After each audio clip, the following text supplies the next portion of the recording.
Yo, what's going on, everybody? So, it's been a minute since I have even checked this episode. Um, it's been probably a couple weeks now, and it's not very fresh in my brain, but I wanted to give a little intro on this one just because, my headspace has changed, and I just want to say, it wasn't the highest produced version, I would say. But we have really set the intention from the jump to create no matter what. We don't want to judge it. So we think there are obviously things to take away from the podcast. I think, it is a little choppy, it is a little awkward. We're still getting used to it. I feel like we've come a long way just kind of getting the rust off and getting into the flow of things. So in this episode, we're kind of doing a review and highlighting the key points, which I think we're always going to use going forward. I think we're always going to reference kind of the earlier episodes going forward. Uh, we have recorded some episodes with different guests. Sadly, one of the episodes we had that I just recorded, um, we had problems with the audio. We just had a problem. Um, in this episode, the one microphone isn't working. Well, I used the wrong microphone in the beginning, and I realized halfway through that it was wrong. But yeah, it should be fine. You should be able to get the audio. I've done some editing a little bit just to make it sound a little decent. So I do highly recommend to listen to it, obviously, because it's what I've created. There are some good points in this. I will highlight some of them maybe later on. But yeah, enjoy this. I mean, if you've seen the first two episodes, you couldn't even skip this one, honestly. And maybe I'll put out some clips or something for you guys. But I hope you do enjoy. If you are enjoying these, putting them on in the background while you're driving or cleaning or whatever you're doing, we appreciate it. And yeah, enjoy the episode, and we'll catch you in the next one. All right, we're live. Welcome to the ENN show, where we talk about everything and nothing. So we've been kind of just flowing and trying to get a sense of, um, just the creative process. That was the first episode. First episode is really like just to put a summary to it. Is that we talked about the creative process and how we kind of set out to do this to put out our ideas and work through things. And to me, it's been really therapeutic. And we just want to inspire people and also just give people some words of encouragement to not overthink it, not to judge themselves, and just trust the process. And if one thing if there's one thing I would have wanted to learn or know when I was younger is that it's really about the journey, and it's really about you know figuring out a routine, figuring out what works for you, and knowing yourself ultimately. And we also talked about how the pursuit is all about increasing your vibe or increasing your state, right? And so this process is all about self improvement. You could say that, but you could also say it's also about, becoming more of what you already are. And we go into that as well, just self discovery and all that stuff. And yeah, we also talked about how our minds can be motivated by external stimuli, and we can also get things like pleasure or pain, which can also kind of guide us. But these signals that we're getting from our brain aren't actually the thing that we're after. It's just more of a signal, right? And it's more about having sustainable state that we can use to experience life to its fullest, right? Let me just capture the screen here. Um, so we have it here, so it's not just black screen. Can I make this full screen or not? That's fine. I don't know. Yeah, so that was the first episode, just to give it a little summary there. Um, and then from there, we talked about kind of how the individual can branch off, you know, and become a part of a community. So once you kind of like ideally, right, our aim is to advance as an individual, and then once we are increasing our state, then we can also participate in our um, environment and society. And so we also talked about potentials for how we can optimize the way that society functions, right? And before we started this, we're talking a bit about some of the downfalls, and we're talking about the ways that I feel like there's a disconnect. And so the one thought I had, and this has kind of been something that I've been piecing together the last like 5 years, 10 years or so, and and you know, as an individual, right, we have the hierarchy of needs. So we need to have food, water, shelter, basic, right? Everyone essentially is looking to attain that primarily, right? And obviously that's fairly accessible in today's culture and in the first world developed world. And obviously after we have those needs met, then we get more complex and we go up the ladder, social connections, having some sort of advancement within some hierarchy. um yeah, and then obviously you need love, support, all that kind of stuff. And so a human being has certain nutrients, right? Like you could look at it like nutrients. Like a human being needs certain nutrients, and when a human being is fully um given, has its needs met, in other words, then he becomes a functional, or he or she, the individual, becomes a functional member of society, right? And I think once we get to that stage where we have functioning members of society, then we start to organize into these the political system, school system, healthcare system, and everything is kind of built on this infrastructure, right? And the thing is that if a individual does not have um, love, connection, and just overall needs met, then that individual can have faulty programming, right? And so a society built up of faulty programming can create a system, political system, that can become, how do you say, faulty and misguided, right? And so I think, like, it's always the question, like, is it the individuals or is the system, right? Does the system make the individuals, and does the individual make the system? Well, you could look at it both ways, right? And it is kind of a paradox in that sense as well. Again, the everything and nothing show. Um, and so my you can explore that, and you can kind of go in circles, but the idea is that every like issue that you see within a system can be fixed by fixing the individual. Every individual can be fixed by changing the system, right? And so it becomes kind of this thing where at least for me, it led me to more so be an observer, right?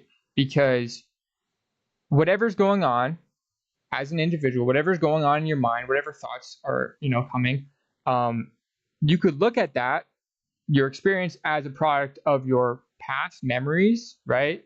Your past experiences, how you were nourished, right? And so through observation, naturally, what you find there's a kind of separation, right? Like if you sent me that one Instagram post, and it said essentially, if you as an individual, like if you identify as your thoughts and the narrative going on in your head, right? Then who's watching and observing that experience? So when we sit back, like the Everything and Nothing show, right? Everything only exists when there is nothing. Okay, so your experience, like I talked about in the second episode, your experience is it needs a background. Okay, so whatever's emerging in your mind, whatever's emerging in culture and society, it all needs a backdrop, right? Which is nothingness, which is like a blank canvas, right? You can only paint on a canvas if there's no background, if there's no outline around an individual, then that individual becomes a blob, and it's really confusing. That person kind of looks like a monster. Okay, doesn't make any sense. So we need context. Everything has this relationship, this duality of polarity. So there's this dance that's kind of emerging, right, between the individual and its environment. And so once we create this separation between what's going on in the mind and the observer of the mind, right, and we identify more so as the canvas or the nothingness, right, then you become less reactive, and you start to understand why you are how you are, and through that you can change your how you behave, right? But what I say all this to point out that I feel like what has happened and why we are in this unconscious state is because we're so reactive to our environment, and we almost like believe that um, everything that's set up is essentially benevolent. And that's a nice thought, right? It's nice to believe that everyone is there to support you and to provide you with your nutrients. But again, if those people haven't had their nutrients as an individual, then they can become toxic, right? And so, what I think has happened is we've created the system that becomes siphoning uh, or like self-eating, right? And so what happens is that it actually creates individuals that also are not nourished, and so these individuals end up getting put into the system and get exploited, taken advantage of, and that is how like the system is essentially profitable, right? So like That's true. yeah, Low-wage workers never really move up because yeah, someone's just struggling to survive. They could have a lot more value, but they're just stuck doing what to do, right? right. It's interesting. Made me think of a couple of things.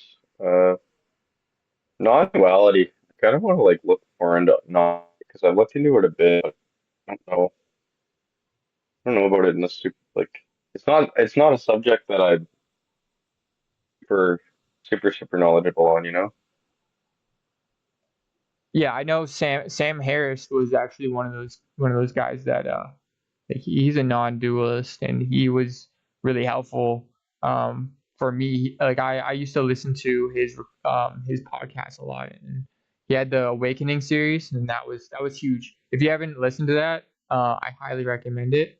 It's like 30 minutes. It's called Looking for Self, and it essentially just helps you to understand yourself and understand your experience, and yeah, to just kind of create that spaciousness like I was talking about. But yeah, he definitely looks at it through a lens of non-duality, um, which is, to put in other words, is that you know um, the devil that's portrayed is non-dualistic with the other side of the coin, essentially. And that's hard to um, wrap your head around, but it's ultimately shadow work, right? Like it's like real shadow work is to become in tune with your animalistic nature. Um, this actually, like that actually links into a lot of my journey, like early on when I went through my awakening and I was like recognizing the non-dualistic nature and how, you know, how everything is kind of alive, you know? Like if you just left a rock, you know, like a space rock, which is just the early stages of Earth, and you just like let it do its thing, like it creates people, you know? Like all it is just like atoms and eventually those atoms Well, just get together and form life over time, you know? if, if you back up, right, you have duality, which duality versus evil, body, particle wave, yin yang, heaven earth, binary systems. So pretty much what non-duality is, it's a non-binary form of perceiving everything where we're in a state of duality. It's there's us and there's them. I have the self that I'm perceiving from. I perceive you as being the opposite, or I perceive you as being the person I'm talking to right now. I don't perceive it as I just have to yawn here. I don't see it as perceiving you as being the same, and non-duality is the sense of real that everything is not separate. Like we create degrees of separation when everything is just right. If you have cells in a brain, neurons in a brain, there's a bunch of neurons, and it's part of a brain. It's not just, it's, if you look at it as the non-duality is the brain, as opposed to all the neurons or all the synapses making connections of being separate from each other. So when you look at something in a larger sphere and you go, oh man, I'm just going like crazy. Or if you look at it, you know, if you look at society, that's one thing. That's that's non-dual. And if you look at individuals in society, you see differences between people, right? Same with if you have left or right, up and down. It seems everyone, the way people think, we're pushed towards thinking in a dualistic state, right? And basically, non-duality is not thinking in black and white. People think in black and white. So,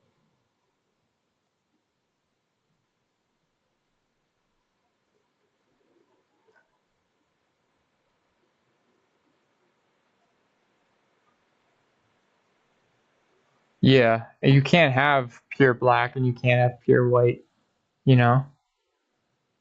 Like we like to think as though that's true, but everything is a spectrum, right?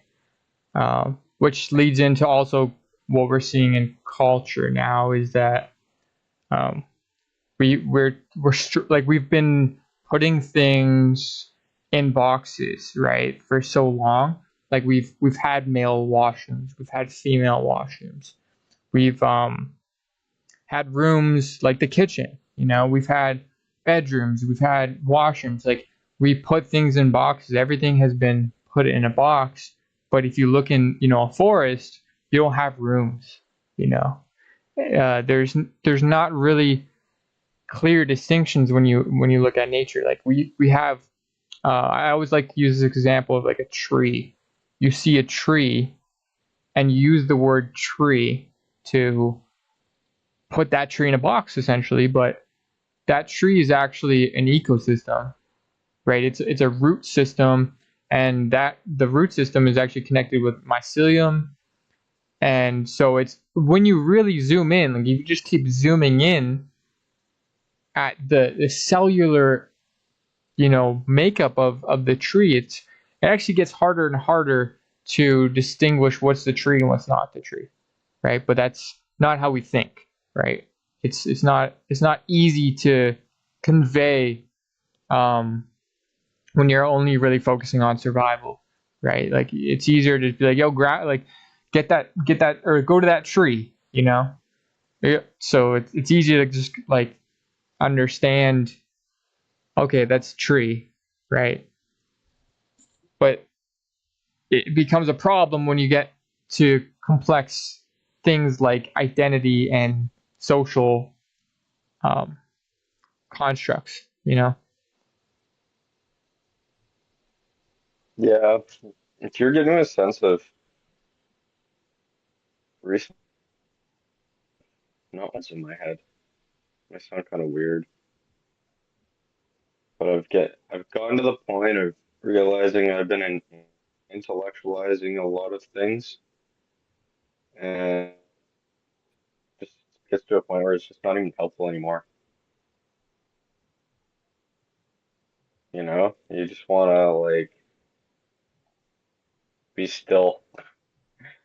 You know, and we're trying to have a conversation right now. I just, for some reason, I feel I want to be still, and that makes me think of duality, and makes me think of you were talking about receiving receiving a thought in your head and thinking this is me. These are my thoughts.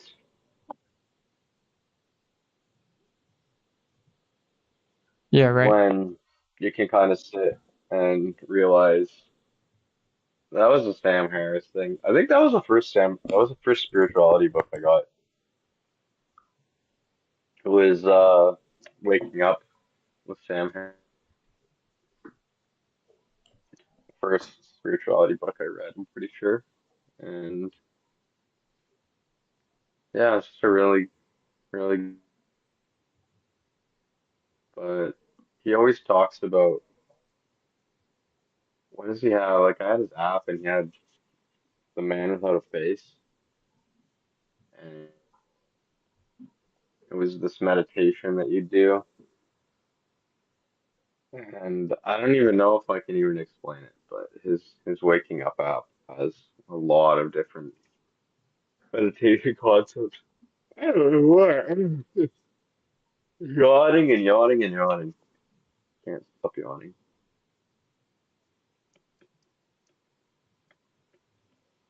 But yeah,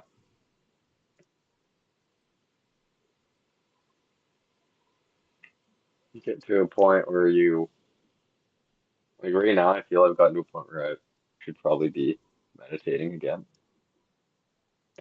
You know, so I get all this chatter in my head. I realize it's not helping. Well, it's important not to like. I think a lot of people think meditation is trying to stop your thoughts, right? But it's not a it's not the point isn't to stop your thoughts. The point is to strengthen the muscle of remaining as the sky or as the observer, right? And allowing whatever is to be, and and by doing so you become less reactive. You become less um in the matrix, right? We're talking about the matrix a bit, and the Matrix is a documentary. Like I think that's what you're trying to say before, and a lot of people don't really think about it like that, but it's it is a it's a conditioning, right, of the mind, and so the mind is compulsory, com, is compulsive with its thoughts, right? And to me, that's what the Matrix is it keeps you in this idea, like this realm of ideas where you're not actually in touch with what is, right? You're kind of you're kind of behind a veil, um, and looking through like looking at the world through your thoughts or through your conceptualizations rather than the actual experience, the actual vibrations hitting your ears, you know?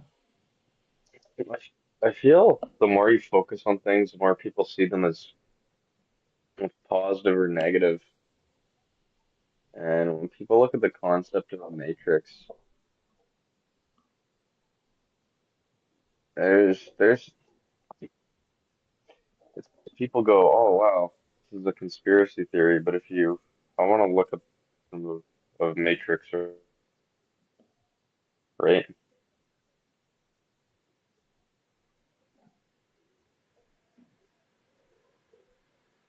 Yeah, like I think it also Wait, goes to in yeah. math, Oh, you cut out for a sec. in linear algebra, it's an array of numbers, symbols, and rows and columns in its dimensions. In in operations like additional, scalar multiplication, matrix multiplication, detriment. Let's see. Are you So the you're funny you're thing, looking similar up? to a mathematical definition used in algorithms for image processing, graphics, data and more, operations on maze like transformations in 3D graphics are fundamental. Data structures sometimes used to organize data in one-dimensional format. So, environment or structure in which something else is embedded, developed, or operates, which implies complexity or interrelation. So when people say, "Oh, you're crazy," you're saying this is a matrix. There are many different types of matrices. Matrices is what they Mm, yeah, matrices. matrices. Sound matrix, sound matrix, people, right? How people interact socially. Those are different types of matrices, I guess. That's the word we're using, the word of the day. Yeah. But yeah, I think there's just a lot of, I don't know, the way people look at it is like a taboo word now. Before these things seem interesting, and then once they start kind of going in on them, they become taboo, and then they want to make you look like.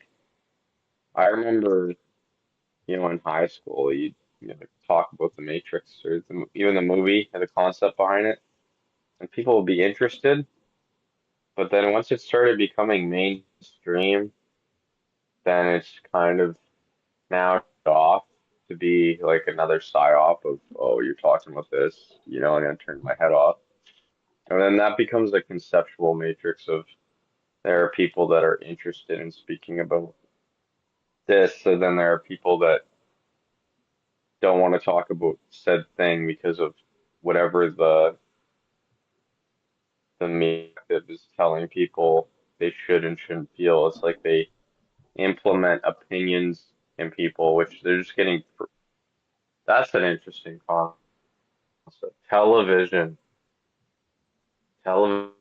programming. That's what they call it. Oh, we're watching Well, man, when you're talking about this, program tonight. I go back to the one of the reels you sent me today, and I'm not gonna like go into the specifics, but the whole idea that like some random person on the street came up to this guy and was just like, "Hey, fuck you!" like, and just gave him negative energy, and the guy was kind of thrown off. He's like, "Yo, what? Like, what did I do?" And you realize like he was like, "Oh, like this guy." Because they've never interacted, but this guy had this idea of who this other guy was, and so he was like, "Oh, this guy seems like he just is a hateful person, and so I'm just going to, um, be negative towards him." But what he ends up finding out is that all the things that were said online or whatever, wherever he heard about this guy, was essentially false. And so he came at this guy with preconceived notions, and he didn't know him at all, and they ended up hugging at the end of the video. Like they literally ended up hugging, and we're like, "Yo, we believe in ultimately the same concepts, right?" And but it was like the ideas and this matrix of ideas, like this misinformation that was spread, right, created this um, illusion of who this guy was, and and so he he was living as though that was true, but it wasn't.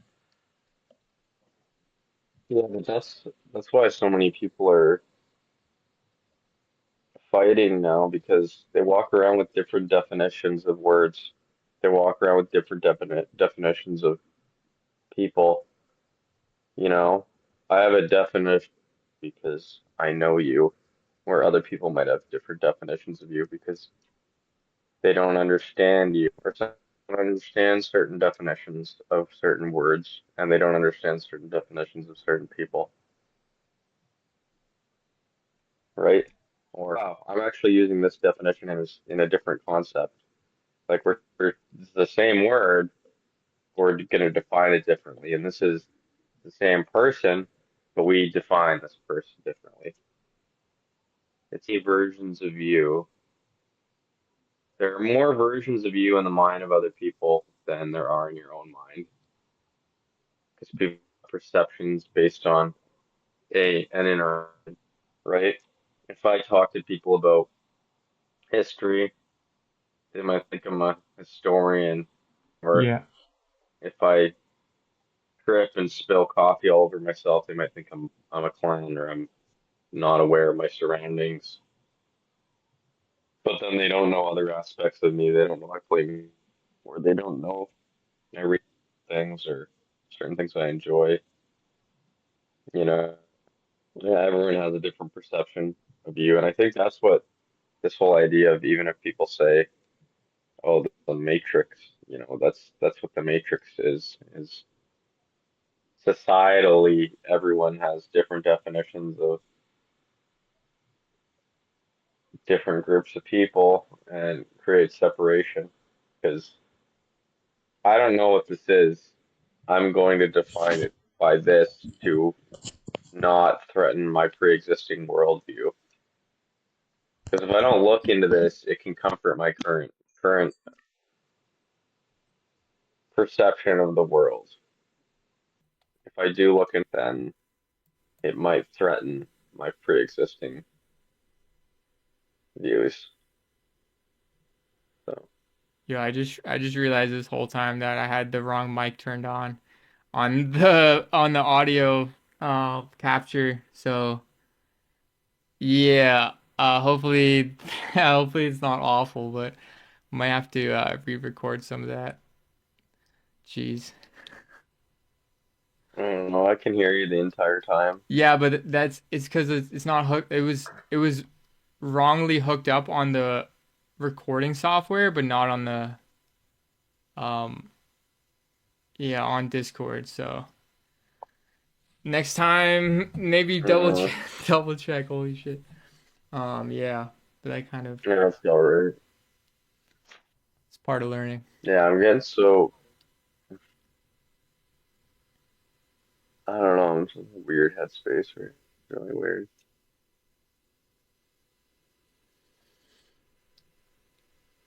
Yeah, I today um I think as a male, or if you want to use that word, um one that's more masculine dominant, I feel like having, and it goes into like this, the whole like void of meaning that a lot of our generation is facing, is and Hmm. it's definitely easy to just kind of coast in life, and it's easy to get your needs met and stuff, right? Especially if you're privileged. And so I find what happens is you end up kind of like falling, like it's the saying that goes like an idol, the the devil, what is it, like the devil prays for those with idle hands. Is that how the saying goes? It's that when we are not occupied with, essentially God's work, or some sort of higher calling or some sort of direction in our life, then that's when we fall to temptation and to things that are self-destructive, right? And that's huge. Like if you feel as though you're not working towards something and there's nothing that's like worthwhile to pursue, then it's easy to just be like, I don't care, and I don't care to do anything, right? Especially if things are somewhat easy.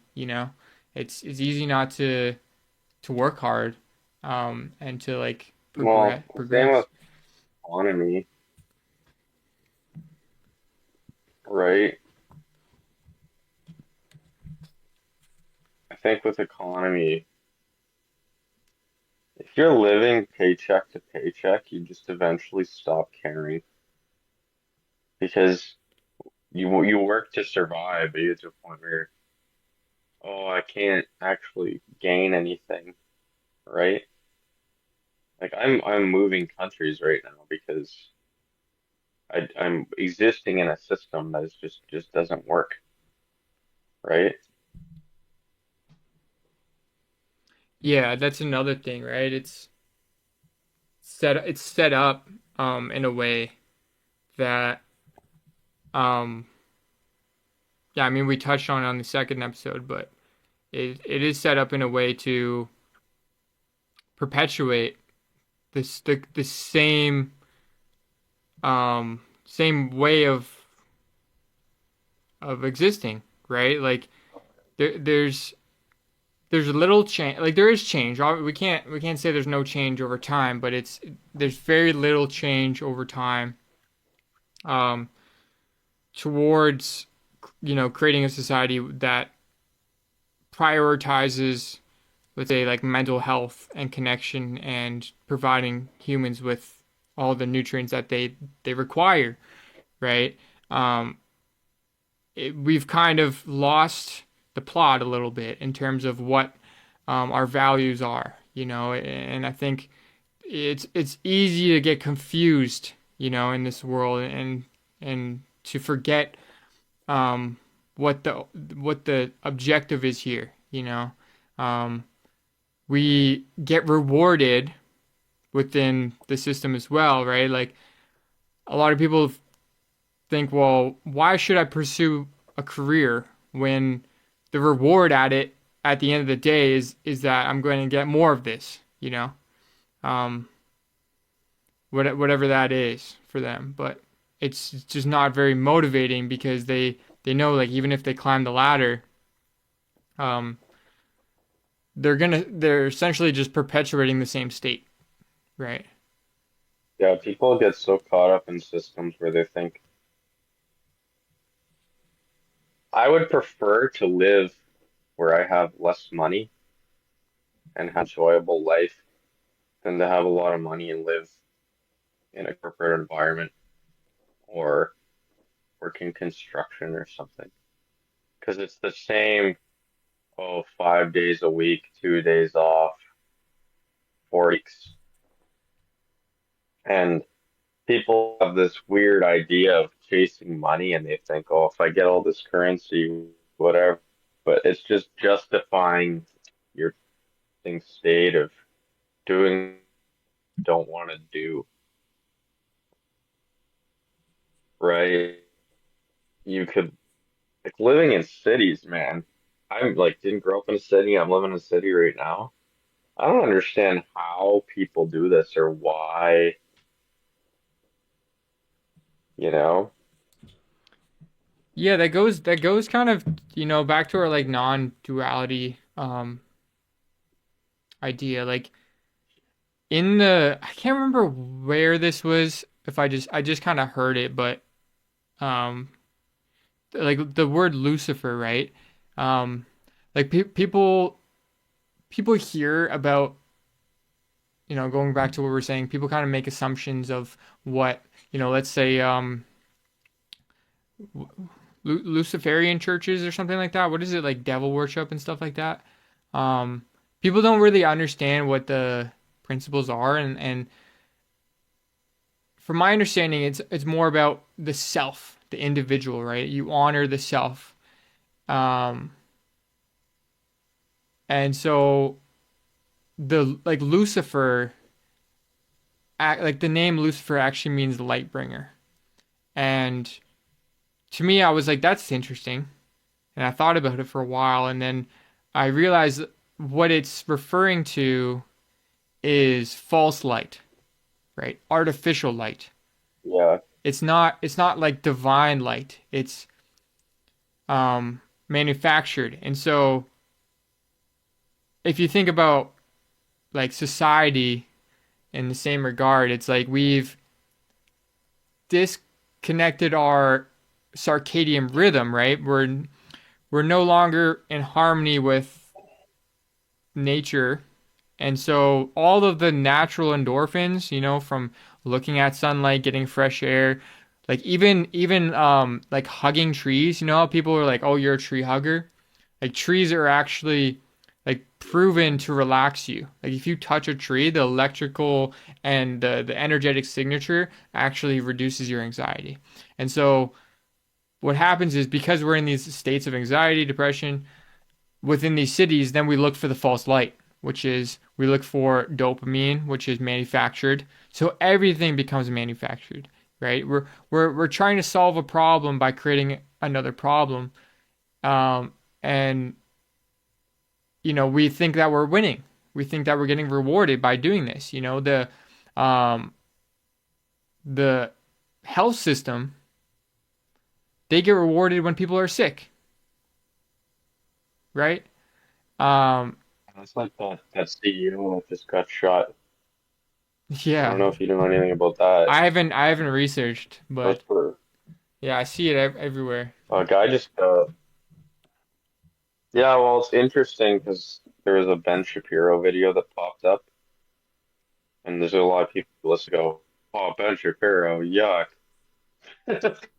But I saw these comments where he's always, you have certain people and they're tapping into a certain crowd, and he has this conservative fan base, right?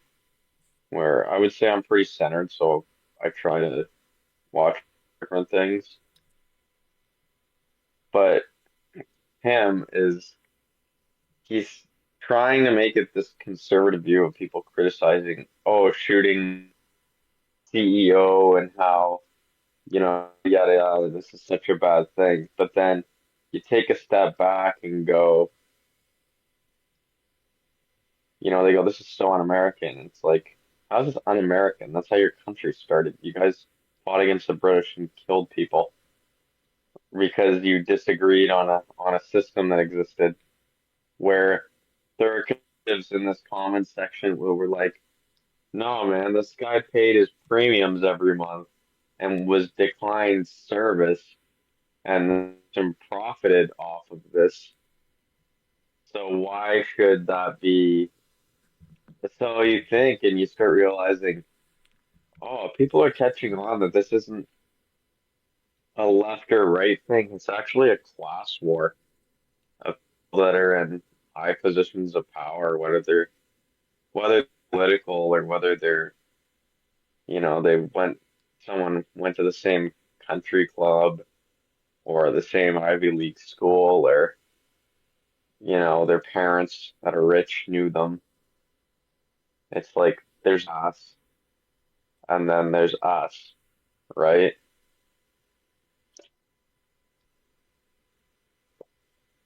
And that higher class, they try to divide us by, hey, this person has a different sexual preference, or this one has some way of looking at their identity that, or they just make up all this stuff that people fight over. In reality, it's just two classes, and either you have money or have money are taking your money. And then they try to say, no, that's not the division. It's the fact that you believe in God and you don't, so you two should be mad. Yeah, So it's fight it's, it's and pay distraction. taxes to me and buy my corporate scooter.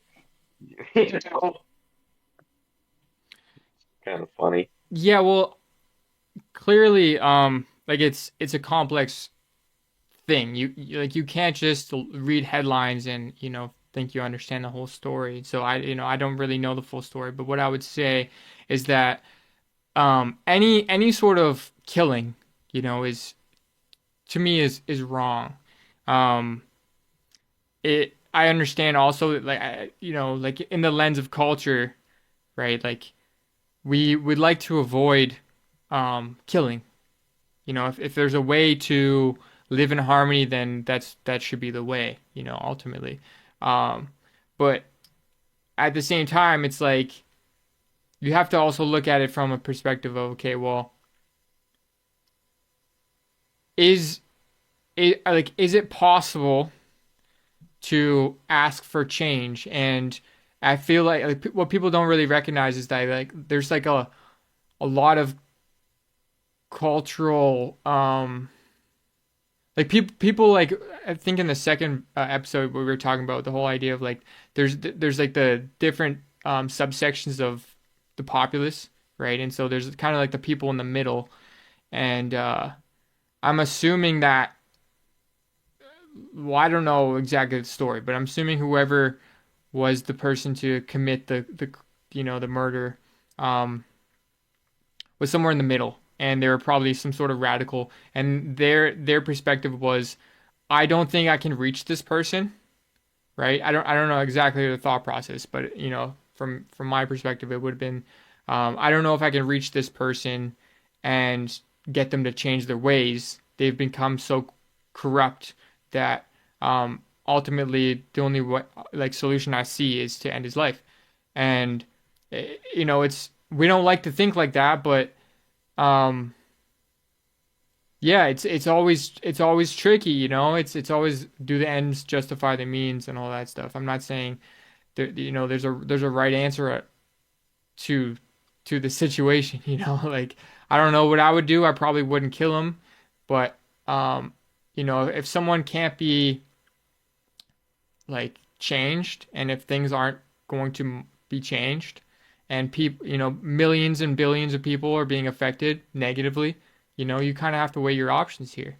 You it's the age old thought experiment. Like, if you went back, and I know how you feel about this whole thing. Let's not go there, but like, if we could go back in time, like, would you kill Hitler? And it's the same thing. Um, it's always complex. It's always complex, and you can't just put a blanket statement. So I'm not going to. Thing is, if you,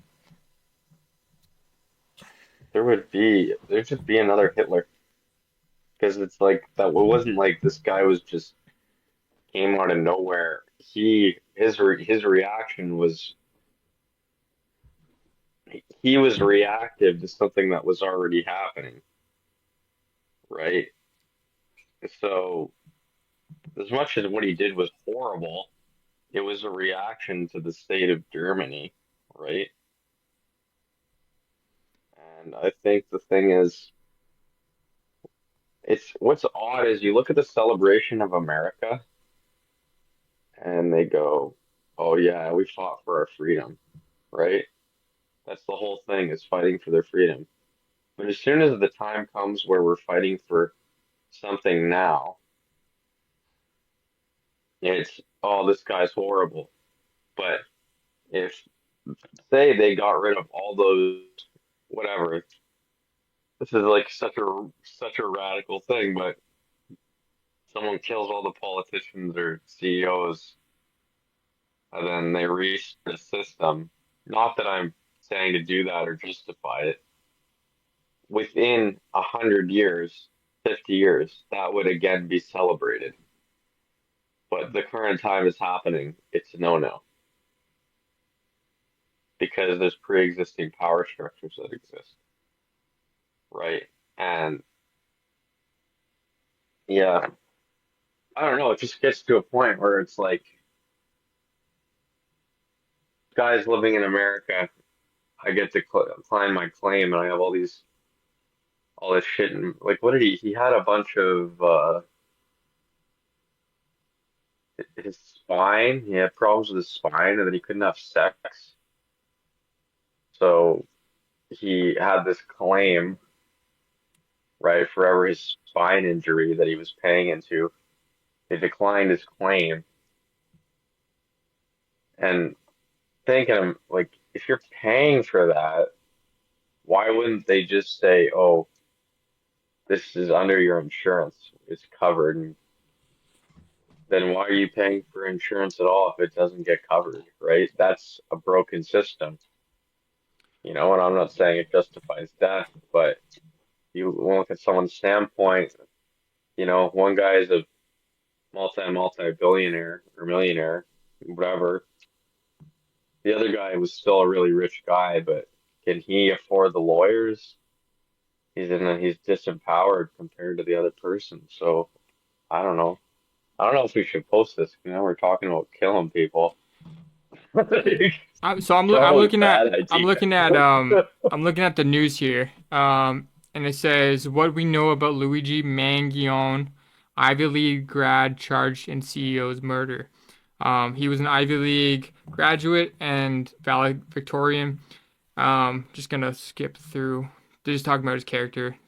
People said he had like a bright future. And his roommate said he was absolutely not a violent person as far as I could tell. Um, Now people were pretty shocked and obviously like didn't expect it. Investigators suspect that Mangione, I don't know how to say his last name, but held a grudge against the medical insurance agency and may have been inspired by Ted Kaczynski, the mathematician yeah, yeah, Do yeah. you know The who Ted mathematician Kaczynski is? turned domestic terrorist known as the Unabomber. Now, I've always heard about this, but I never actually like looked into it. Who blamed technology? So this guy, Ted, blamed technology for a decline of individual freedom and mailed handcrafted explosives to targeted individuals between 1978 and 1995. So it seemed like you said, like people don't do things for no reason. I think this guy um thought he was doing the right thing, as we all think we are. Yeah.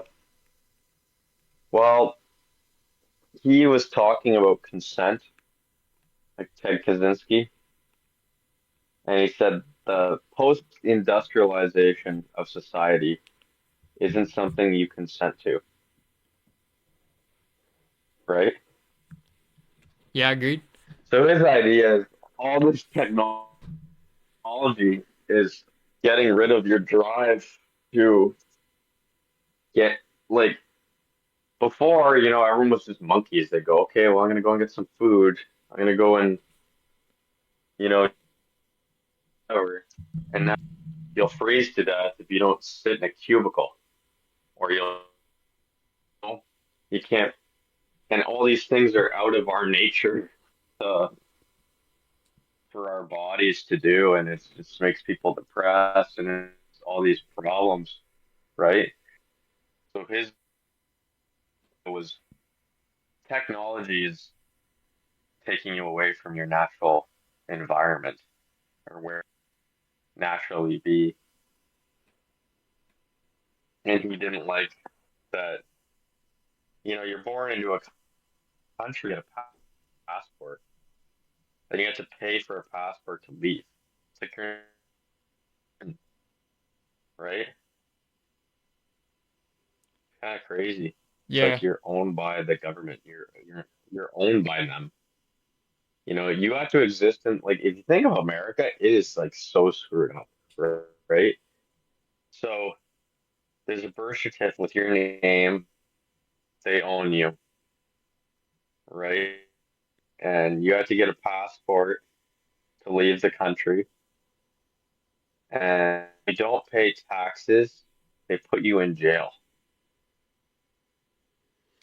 So this is I And want to say this before go deeper, but it's like I was thinking about this today. Like I don't I don't care to pay taxes. If I knew where my tax like this is the thing. I think a lot of people sharing this as well is if I knew where my taxes were going and my taxes were being optimally spent within infrastructure, you know, proper education, uh actually making people healthy, so like quality food. Um, I don't really care much about roads, but I feel like a lot of people, they want roads, they want to be able to get around, they want to have their freedoms. They want to make sure if they break their arm, they can have, that taken care of. Um, so I don't have a problem with helping in the development of my community, right? But the thing is I should have a say as to how my community is developed. I should have a say as to how my tax dollars are being spent, right? I don't think it's necessary for someone to say, if you don't give me your money, then we're gonna throw you in jail or we're gonna take your stuff. I think a lot of people share in the same opinion that I have, that I feel like if we can have more choice and more freedom as to where our money goes, I think overall we would be happier. Society would probably be better off, honestly. Yeah, but you have to think about the people that have your money are happier, Yeah. right? Like when politicians go, we're gonna raise taxes, and then also I'm a little piece of part of this taxes that we've raised, and it's gonna make my salary and other people in my cabinet have a higher salary. So it's like they just have your money, right? They don't care because it's like a system you want to based on people that just don't need control or they don't, you know, it's just crazy, crazy, crazy.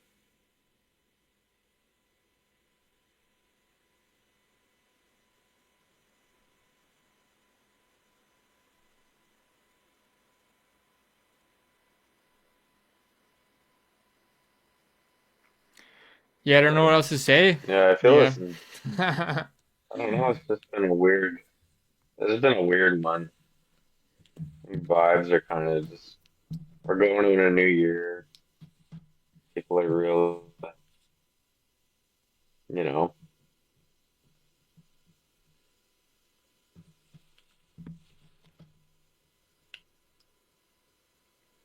Yeah, do you want to end it People are here? Do you really. want to just I end just it? feel yeah, I feel energies are all over the place, and I didn't really know what we were talking about. You know, but I guess this was the first nothing episode. We did two everythings, and here's a nothing episode. Not to discount it, but yeah, Yeah, it's all good. Again, always appreciated. Very grateful for everyone tuning in and to yeah, to checking this out. Um, I'm actually looking forward to like looking back and just seeing like after like the 100 episodes, just seeing how things have changed, and again going back like we our intention is just to keep creating and keep improving and keep remaining as the observers and watch things unfold, be less reactive and deal with things as yeah. they are. I think a good thing is just stop showing the progress as we post episodes, right? Gonna, not maybe it's not the best right now, but over time you'll see small improvements. So Yes, sir. Okay. Let's end it here and we'll catch y'all in the next one. All right, what did we say, Shane? easy. Oh man, did we have a slogan or something? I don't know if we're gonna do that. I always find it like I feel like I don't there's a know. use case within it, but I always like the idea of like never knowing what's gonna happen. Yeah. Well, I'm heading out. Yeah, all right. See ya. Peace.